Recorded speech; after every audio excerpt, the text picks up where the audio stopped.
brought in a symbolic frozen wage to bring in to stress the need for an increase in the minimum wage. It's been something like 3 years since it's been looked at, and we thought that the minimum wage should be around $14 an hour. So we're hoping that Teresa Piruzza can take that on and stress to her cabinet colleagues that it's time to revisit the minimum wage and make an increase.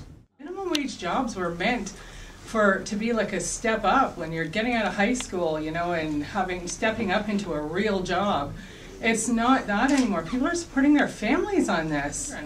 And even if you're just one person living on minimum wage, you're 19% below the poverty line. Mm-hmm. So imagine how far below the poverty line you are if you're gauging that on a 3-person family. Unlike the past, today it's very difficult to move up into higher paying jobs, and the minimum wage becomes the wage that most people are trying to make a living on, which requires holding multiple jobs, which affects family life and the ability for people to participate in their community. So one way to try to alleviate it is to increase the minimum wage, and not only increase it, but I think it's important to stress that it needs to be tied to the cost of living. So to even talk about a minimum wage means to open up a dialogue about how wealth is produced and how wealth is redistributed in the country and in the city, right?